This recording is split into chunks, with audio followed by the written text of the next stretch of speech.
Welcome to our YouTube channel Innovative Coaching Institute. এখন আমরা বীজগণিতের যে এই চ্যাপ্টারটা যেটা থেকে না ইকুয়েশন থাকে সেটা থেকে আমরা সমাধানযোগ্য যে প্রসেসগুলো করে থাকে সেই চ্যাপ্টারগুলো সেই কোশ্চেনগুলো আলোচনা করব। কোশ্চেনে কি হয়? অপনয়ন পদ্ধতি, পরিবর্তন পদ্ধতি, তুলনামূলক পদ্ধতি এবং বজ্রগুণন পদ্ধতি। তো একটা কোশ্চেন দিয়ে আমরা চারটে মেথডের বেসিক ফান্ডামেন্টালটা বোঝার চেষ্টা করব। অপনয়ন পদ্ধতি বা এলিমিনেশন প্রসেস মানে যে কোনো একটাকে এলিমিনেট করে দিয়ে তারপরে অন্যটার মান পাবো, সেইটাকে বের করে তারপরে মানটা পুট করব। তা অপনয়ন পদ্ধতি করার নিয়ম হচ্ছে কোনো একটাকে বাদ দিতে হবে। কাকে বাদ দিতে হবে? চল। এটা দেখো দুটো চল আছে। চল মানে ইংরেজিতে বলে ভ্যারিয়েবল, একটা আছে এক্স, একটা আছে ওয়াই। তাহলে এদের মধ্যে কোনো একটাকে বাদ দিতে হবে।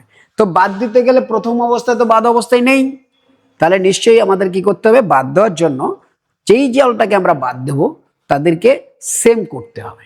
এখানে যদি আমি মনে করি যে ওয়াই কে সেম করব বা এক্স কে সেম করব, দুটোই করতে পারি। তাহলে দেখো এখানে যদি এক্স কে করতে হয় তোমাকে দুটোকে সমান করার পরে আমাদেরকে আলাদা করে বিয়োগ করতে হবে। কিন্তু এই ক্ষেত্রে দেখো যদি দুটোকে সমান করি, এই যেমন ওয়াইটা যদি নিই, তাহলে দুটোকে সমান করে প্লাস মাইনাস আছে, সাধারণ যোগের মাধ্যমেই আমার হয়ে যাবে। তাহলে আমরা এই দুটো প্রসেস করতে পারি। তাহলে আমি প্রথমে কি করব? যদি বাদ দিতে হয়, এরা তো বাদ দেওয়ার মতো অবস্থায় ডাইরেক্টলি নেই, তাহলে আমাকে এমন করতে হবে যাতে এদের মধ্যে কোনো একটা সংখ্যা সমান সমান হয়। তাই আমরা দেখছি এখানে 3x + 4y = 17, 4x - 3y = 6। তা আমি টার্গেট করলাম এইটাকে সমান করব। তাহলে এখানে 3 আছে আর এখানে 4 আছে, y তো y আছে। তাহলে 3 আর 4 এই দুটোকে যদি সমান করতে হয়, আমাকে 1 নম্বর সমীকরণটাকে কত দিয়ে গুণ করতে হবে? 1 নংকে 3 দিয়ে এবং 2 নংকে 4 দিয়ে গুণ করতে হবে। 2 নংকে কত দিয়ে গুণ করতে হবে? 4 দিয়ে গুণ করতে হবে। গুণ করার ফলে আমরা কি পাবো? তাহলে এইটাকে আমি 3 দিয়ে গুণ করছি, তাহলে 3 দিয়ে গুণ করলে 3 × 3 = 9x হয়ে যাবে। 3 দিয়ে গুণ করেছি, 3 × 4 = 12y হয়ে যাবে, আর 3 × 17 = 51 হয়ে গেল। এবার দেখো সিরিয়াল নাম্বার তো চেঞ্জ হয়ে গেছে, গুণ করার ফলে কি নতুন সমীকরণ পেয়েছি। তাহলে এই সমীকরণটা যদি 1 হয়, এটা তো আর 1 হতে পারে না, তাই সমীকরণটা কত হয়ে যাবে? নতুন সমীকরণ 2 এর পরে আমাদেরকে 3 করতে হবে। এবার এখানে চলে আসো, বলেছে স্যার এই দুটোকে সমান করতে হবে, তাহলে এটাকে তো 12 করতে গেলে 4 দিয়ে গুণ করতে হবে। আর বলাও আছে 2 নং সমীকরণকে 4 দ্বারা গুণ করে পাই। এই লেখাটা তোমরা লিখবে, গুণ করে পাই। গুণ করে কি পাই? 3 নম্বর সমীকরণ পাই আর 4 নম্বর সমীকরণ পাই। তো 4 দিয়ে যদি গুণ করি, এটা 4 × 4 = 16x, এটা 3 × 4 = 12y, আর এটা 4 × 6 = 24 পেয়ে যায়। এইবার দেখো এদের সিম্বল আলাদা আছে, তাহলে এই 3 আর এটা হচ্ছে 4 নম্বর সমীকরণ। এই 3 আর 4 কে আমরা কি করব? যোগ করে পাই। আমরা বলতে পারি 3 এবং 4 যোগ করে পাই, 4 নম্বর যোগ করে আমরা পাই কি পাই? যে স্যার এদেরকে তো যোগ করতে হচ্ছে, 9 আর 16 মিলে কত হয়ে যাচ্ছে? 25x। তুমি যোগের জন্য সিম্বল যোগ রেখে দিতে পারো, প্লাসে কোনো ফারাক পড়ে না। আর এই দুটো বাদ হয়ে যাচ্ছে, তাহলে 25x = এই দুটোকে যোগ করে দিলে হচ্ছে 75। তাহলে এবার বলবো x এর মান কত? x এর মান 75 / 25। এবার এটা কেটে দিলে কত হয়? 3। তাহলে আমরা x এর মান 3 পেয়ে গেলাম। কিভাবে? এলিমিনেশনের মাধ্যমে। এবার আমার শুধু x পেলে তো হবে না, আমার সমাধানে x এবং y দুটোই বের করতে হবে। তাহলে আমাদের যদি y বের করতে হয়, তাহলে x এর মান কোথাও এক জায়গায় পুট করতে হবে। তো আমি 1-এও ব্যবহার করতে পারি, আবার 2-এও ব্যবহার করতে পারি, 3-এও ব্যবহার করতে পারি, 4-এও ব্যবহার করতে পারি। এবার প্রশ্ন হবে 3 আর 4-এ নেব না কেন? 3 আর 4-এ এই কারণে নেব না, অলরেডি গুণ করে বড় করা হয়ে গেছে, তো আমরা প্রথমটাতে মান বসাবো। তাহলে আমরা x এর মান এইবার লিখব। x এর মান, x এর কি মান? x এর মান 3 কয় নম্বর সমীকরণে বসিয়ে পাই? 1 নং সমীকরণে বসাই। 1 নং সমীকরণে বসালে কি হবে? 3 × x এর মান কত এসছে? প্রথমে আমরা সমীকরণটা লিখে নিই, 3x + 4y = 17। এবার তো বললাম এক্স এর মান বসাবো, কত মান বসাবো? 3 বসাবো। তাহলে 3 গুণ 3 প্লাস 4 ইন্টু ওয়াই বা 4y সমান সমান 17। তাহলে এখানে 4y রেখে দিলাম, এদিকে 17, আর এই 3 তিরিকা কত হয়? 9। এই 9কে ওদিকে নিয়ে গেলাম, ওদিকে নিয়ে গেলে কি হবে? মাইনাস হয়ে যাবে। তাই 17 থেকে 9 বাদ, 17 থেকে যদি 9 বাদ, আমি এটাকে এদিকে টেনে নিয়ে আসছি। তাহলে আমরা পেলাম 4y সমান সমান 17 থেকে 9 বাদ গেলে কত হয়? 8। 8 লিখে দিলাম। তাহলে y এর মান কত?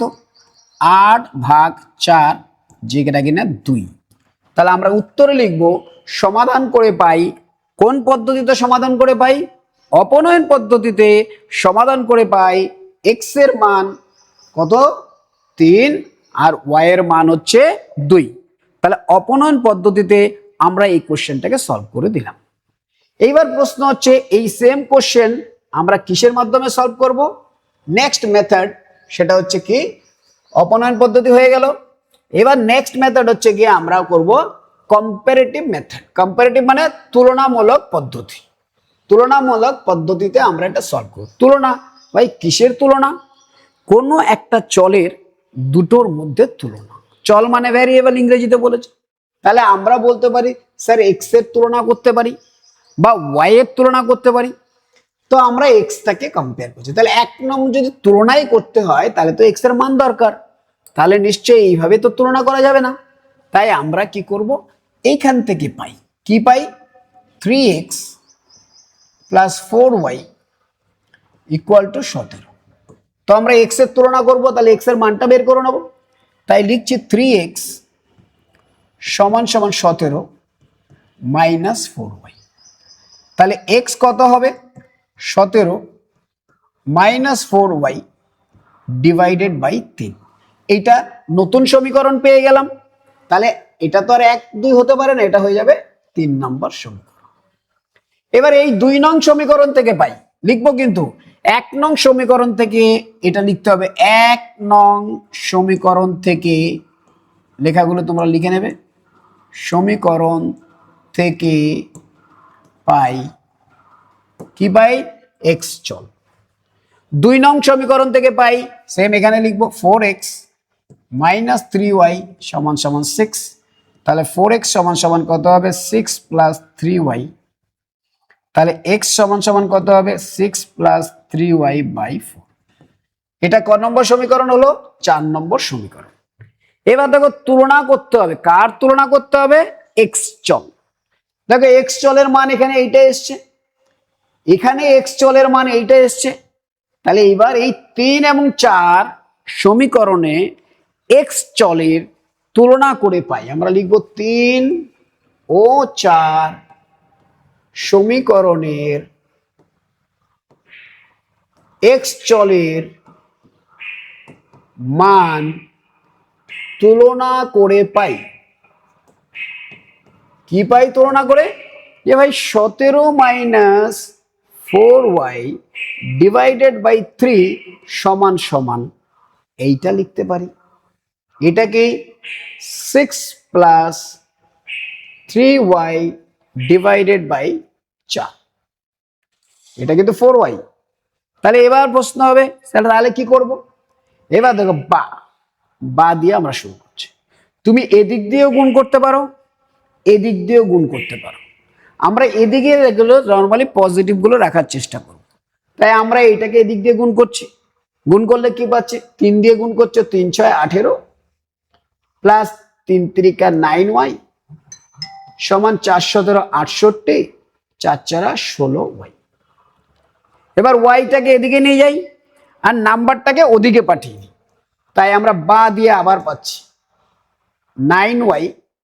এই y মাইনাস ছিল, তাহলে এদিকে আসলে কি হবে? প্লাস। তাহলে প্লাস লিখে দিলাম 16y সমান সমান এদিকে 68 ছিল, এটা প্লাস আছে তাই মাইনাস হয়ে যাবে 18।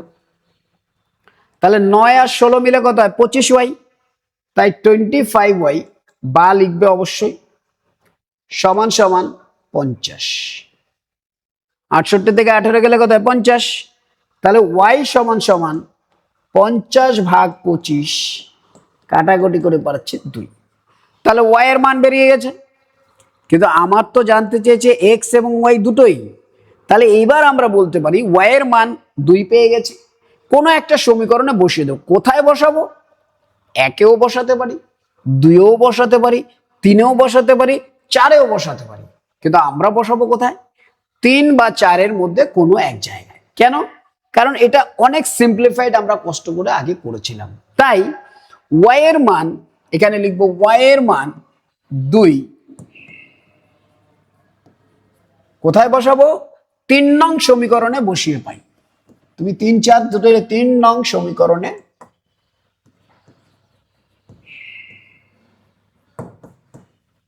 বসিয়ে পাই। কি পাই? যে স্যার এক্স এর মান দেওয়া আছে, কি দেওয়া আছে? 17 মাইনাস 4y। প্রথমে আমরা সেটা লিখে নেব আগে, 17 মাইনাস 4y ডিভাইডেড বাই 3, তাহলে 17। ওয়াই এর মান তো 2 দেওয়া আছে, তাহলে 4 ইন্টু 2 ডিভাইডেড বাই 3, তাহলে 17 থেকে 8 বাদ যাবে, 4 দুগুণে 8 বাই 3, তাহলে আসলো 9 বাই 3, কাটাকাটি করে আসলো 3। তাহলে বা লিখতে ভুলবে না, এক্স বা এক্স বা এক্স। তাহলে এক্স এর মান কত আসলো? 3। এই মেথডটার নাম হচ্ছে কম্পারেটিভ মেথড। কি মেথড? কম্পারেটিভ মেথড বা তুলনামূলক পদ্ধতি। এবার এই সেম কোশ্চেন আমরা আরেকটা মেথডে করব, সেটা হচ্ছে কি সাবস্টিটিউট মেথড, অর্থাৎ পরিবর্ত পদ্ধতি। তাহলে সেটা কিভাবে করব চলো সেটাও দেখে নেই। এটা মুছে দিচ্ছি।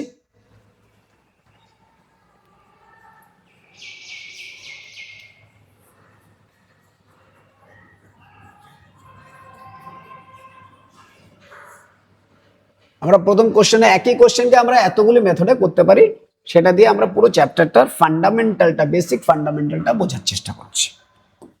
এইবার বলছে দেখো 3x প্লাস 4y দেওয়া আছে। এইবার আমরা করবো কি সাবস্টিটিউট মেথড। কি মেথড? Substitute method. সেটা কি? সাবস্টিটিউট করা, কোনো একটার মান বের করে অন্য একটা সমীকরণে বসিয়ে দাও। তাহলে আমরা যদি এখান থেকেই দেখি যে কার মান বের করব, দেখো এটা মাইনাস বালা পার্টি আছে, তাহলে মাইনাস বালা পার্টিটাই নাও। তাহলে আমরা এখান থেকে ওয়াই এর মানটা বের করার চেষ্টা করছি 1 নং সমীকরণ থেকে। 1 নং সমীকরণ,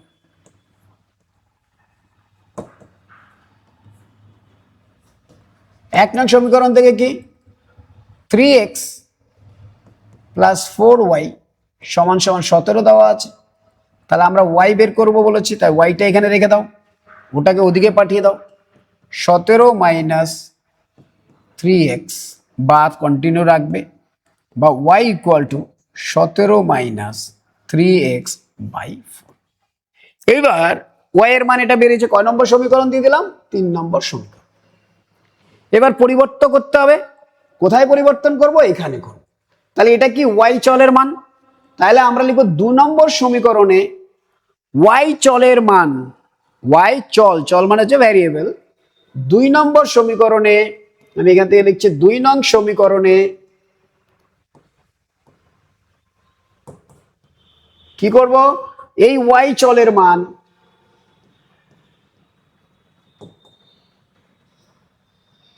সতেরো মাইনাস 3x বাই 4 বসিয়ে পাই। কি পাই? এখানে 4x ছিল, তাহলে লিখে দিলাম, বসিয়ে পাই। এখান থেকে আমি লিখছি 4x মাইনাস 3, y এর তো এই মানটা বসাবো, তাহলে মানটা কত দেওয়া আছে? 17 মাইনাস 3x ডিভাইডেড বাই 4 সমান সমান এটাই দেওয়া আছে 4x মাইনাস 3, কোথায় পেলাম আমরা? 4 নম্বর, 4x মাইনাস 3 ইকুয়াল টু 6, এইটা আমরা লিখে দেবো। এবার দেখো, তাহলে নিশ্চয়ই আমাদের লসাগু করতে হবে, বা আমরা ডাইরেক্ট গুণ করতে পারি। তো লসাগু করার ক্ষেত্রে কি লসাগু করে দিচ্ছে 4, 4 4 16x মাইনাস 3 17 51 মাইনাসে মাইনাসে প্লাস 3 3 9x সমান সমান 6। এবার এদিকে 4 ওদিকে 6 এর সাথে গুণ হয়ে যাবে, আমরা আবার বা করে লিখছি। 16x আর 9x দুটোকে যোগ করে দিতে পারো একবারে। যোগ করলে 16 আর 9x এ কত হয়? 25x minus 51। এই 4 দিয়ে এটাকে গুণ করে দিলাম, তাহলে 4 6 24। তাহলে এখানে দেখো 25x সমান সমান 24। এইটা ওদিকে চলে গেলে প্লাস হবে, তাই প্লাস করে দিলাম, 51 হয়ে গেল। বা 25x সমান সমান এই দুটোর যোগফল 24 আর 51 যদি যোগ করি আমাদের দাঁড়ায় 75। তাহলে x এর মান কত হবে? একটু দূরে নিয়ে যাচ্ছি, 75 ভাগ 25, কাটাকাটি করে পেলাম 3। তাহলে এখান থেকে পেয়ে গেলাম x এর মান কত? 3। তাহলে x এর মান তো পেয়ে গেছে, কিন্তু আমাদের তো y এর মানও বের করতে হবে। এইবার y এর মান দেখো, আমরা 1এও বসাতে পারি, 2এও বসাতে পারি, 3এও বসাতে পারি, কিন্তু আমরা বসাবো কোথায়? 3-এ বসাবো, কেননা অলরেডি সিম্পলিফাইড করা আছে এখানে। তাই আমরা লিখব x এর মান, x এর কি মান? x চলের মান বা x এর মান কি? যেই অ্যান্সারটা বেরিয়েছে 3 বসিয়ে পাই। 3 কোথায় বসাবো?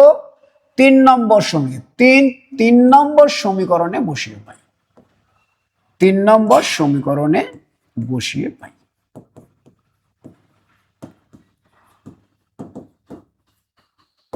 তাহলে এবার কি হবে? y ইকুয়াল টু, সমীকরণটা সবার আগে লিখবো যে 17 মাইনাস 3x আছে বাই 4। এইবার আমরা x এর মান বসাবো। তাহলে কি হলো?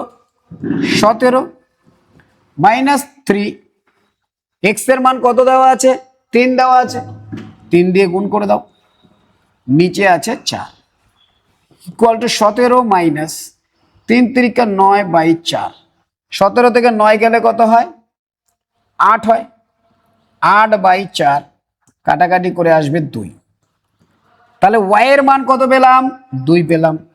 x এর মান কত পেলাম? 3 পেলাম। তাহলে এটাই আমাদের সমাধানের সূত্র। এই প্রসেসটাকে কি প্রসেস বলবো? এটাকে বলবো সাবস্টিটিউট মেথড বা পরিবর্ত পদ্ধতি।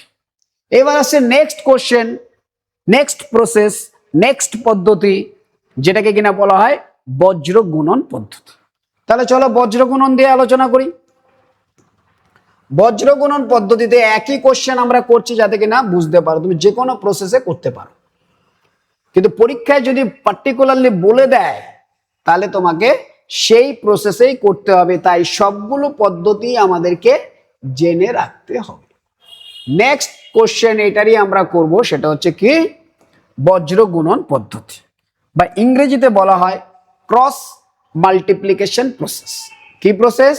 Cross multiplication process. চলো দেখা যাক কিভাবে করব। এখানে দেখো, এই পার্টটাকে যদি আমরা এ বলি, এই পার্টটা হবে বি, এই পার্টটা হবে সি। এইবার বজ্রগুণন পদ্ধতির ক্ষেত্রে আমরা এই সমীকরণটাকে একটু মডিফাই করে নিতে হয়, সেটাই আমি দেখাচ্ছি। এইটা মডিফাই হয়ে 3x প্লাস 4y, এটাকে এদিকে নিয়ে আসতে হবে minus 17 equal to 0। 4x minus 3y minus 6 equal to 0। এবার দেখো, এইটা যেহেতু চেঞ্জ করেছি তাহলে সমীকরণ তো আর একে থাকবে না। তাহলে 1 নং সমীকরণ এবং 3 নং সমীকরণ থেকে পাই এইটা, 2 নং সমীকরণ থেকে এটা 3 হয়ে যায়, এটা 4 হয়ে যায়। এবার বজ্রগুণন পদ্ধতি যখনই করব আমরা কিভাবে করব খেয়াল করবে। এই পার্টটাকে যদি আমি এ ধরি, এটা বি, এটা সি, নর্মালি 3টে পার্ট হবে যদি দুটো থাকে। তাহলে আমরা কি করব? এক্স এর মান চেয়েছে, এক্স বসিয়ে দেবো, ওয়াই এর মান ওয়াই, আর সি এর জায়গায় আমরা 1 বসিয়ে দেবো, 1 সব সময়। এবার দেখো, এক্স এর নিচে একটা এরকম দাগ হবে সমান সমান, ওয়াই সমান সমান সমান 1 এর সমান। এবার আমরা বলছি দেখো, এটা যদি এ হয় তাহলে এটা কি? এটাকেও এ, কিন্তু এ তো 1 হতে পারে না, তাই নাম আলাদা। তাই এটাকে যদি a1 বলি, এটাকে বলবো a2। এটাকে যদি b1 বলি, এটাকে বলবো b2। এটাকে যদি c1 বলি, এটাকে বলবো c2। এবার প্রশ্ন হচ্ছে এদের যে চলটা লিখতে হয়। চল দেখো, এই সমীকরণের চল কত? x, এর চল কত? y, এর চল কত? কোন একটা নাম্বার। তাহলে 1টা হচ্ছে এর চল, চল তো আর হয় না এখানে ফিক্স, তাই আমরা 1 লিখে রাখি ধ্রুবক। এইবার এর সূত্রটা কি, কিভাবে আমরা করব, সবসময় এক্স চেয়েছে, তাই এক্স বাদ দিয়ে যারা থাকবে তাদেরকে নিয়ে কোশ্চেন করতে হবে। তাহলে এক্স এর মান চাইলে এক্স বাদ দিয়ে দিলে কে থাকে, বি আর সি। বি এর মধ্যে কে থাকে, একটা বি1 একটা বি2 থাকে, একটা সি1 আর সি2 থাকে, তাহলে তাদেরকে নিয়ে কোশ্চেন করতে হবে। সেম ধরো এখানে ওয়াই চেয়েছে, তাহলে ওয়াইটা বাদ দিলে কে থাকে, এ আর সি, তাহলে সি আর এ নিয়ে চিন্তা করতে হবে। তাহলে সি আর এ, সি এর মধ্যে আবার কে কে থাকে, সি1 সি2, এর মধ্যে কে থাকে, এ1 এ2। আবার এখানে যখন গেলাম তাহলে সি বাদ দিয়ে দিলে কে থাকে, এ আর বি, এ আর বি এর মধ্যে কে থাকে, একটা এ1 একটা এ2, বি এর মধ্যে একটা বি1 বি2, এরকম থাকে। তাই আমরা কি করব, যেহেতু এক্সটা এ বাদ যাবে, তাই আমরা প্রথমে লিখে দেবো বিসি। কি লিখে দেবো, বিসি। এবার দেখো এই সিকোয়েন্সে বি সি, তারপরে হবে সি এ, তারপরে হবে এ বি। কি হলো ব্যাপারটা, বি সি, সি এর পরে এ আসে, আবার এ এর পরে বি আসে। তুমি যদি দেখো B C A, C A B, তাহলে আমাদের ওইটুকুনি দরকার নেই, আমরা শুধু বি সি নিয়ে ভাববো। বি সি যদি হয়, প্রথমেরটা যদি 1 হয়, পরেরটা হবে 2, এবার সূত্র দাঁড়াবে এটা মাইনাস, সবগুলিতে মাইনাস। মাইনাসের পরে কি হবে, এই লেখাটাই থাকবে, কিন্তু নাম্বারগুলি চেঞ্জ হয়ে যাবে। বি1 এর জায়গায় হয়ে যাবে বি2, সি2 এর জায়গায় হয়ে যাবে সি1। তাহলে এখানে 1 2 মাইনাস সি2 আর এ1, এখানে 1 2 থাকবে, তাহলে চেঞ্জ হয়ে যাবে এ2 আর বি1। আশা করি বুঝতে পেরেছো। এইবার এই প্রসেস অ্যাপ্লাই করে আমরা কোশ্চেন সলভ করব। কিভাবে সলভ করব, দেখো এক্স এর মানে বি সি চেয়েছে, তাহলে বি1 আর সি2, বি1 কোনটা, এইটা। সবার আগে আমরা দেখব যে সহগগুলো কে আছে। এক্স এর চল এখানে কে আছে, +4, আর সি এর চল কে আছে, মাইনাস আছে, মানে মাইনাস। তাহলে প্লাসে মাইনাসে কি হয়, মাইনাস হয়, সবার আগে ওটা লিখতে হবে। প্লাসে মাইনাসে মাইনাস, এবার গুণ করবো 424, তাহলে -24 হবে। তাহলে আমরা লিখছি এক্স বাই -24। কি করে -24 আসলো, ওয়াই এর পাশে কে আছে, +4, 6 তো মাইনাস মাইনাসই আছে, কোনো অসুবিধা নেই, 424 মাইনাস, এরপরে আসবে মাইনাস। এবার আমরা ব্র্যাকেটে লিখবো সবসময়। কি লিখেছিলাম, বি1 সি2। এবার কি লিখতে হবে, বি2, বি2 কোথায়, এইটা। বি2 এর পাশে দেখো এটা মাইনাস আছে, তাহলে -3 আছে।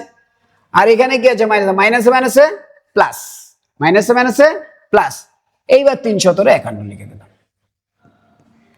ওয়াই এর ক্ষেত্রে চলে আসো। ওয়াই এর ক্ষেত্রে কি লিখতে হবে, সি1 এ2।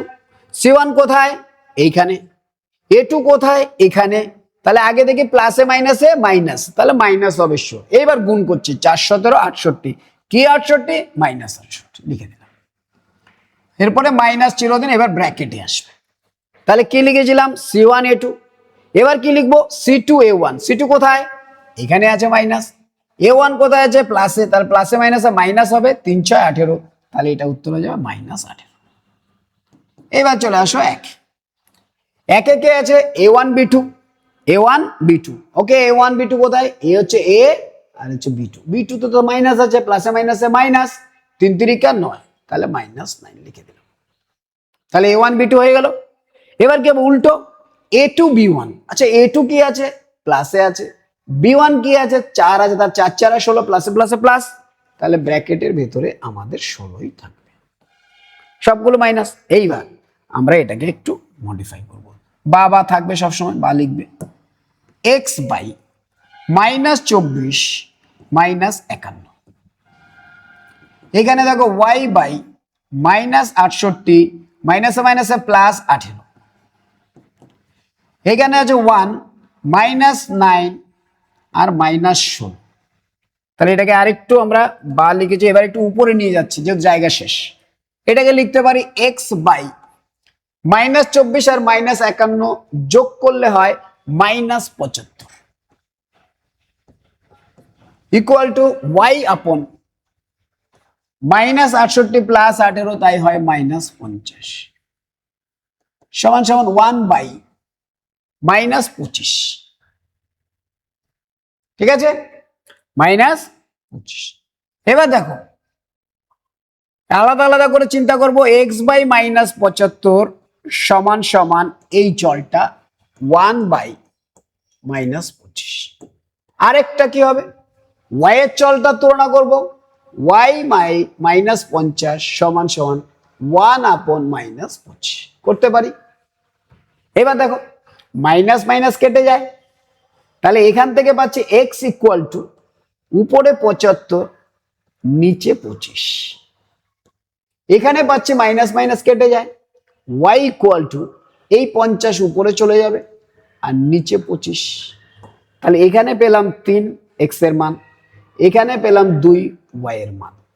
তাহলে এক্স এর মান বেরিয়েছে 3, ওয়াই এর মান বেরিয়েছে 2। এইটা হচ্ছে গিয়ে বজ্রগুণন পদ্ধতি বা ক্রস মাল্টিপ্লিকেশন।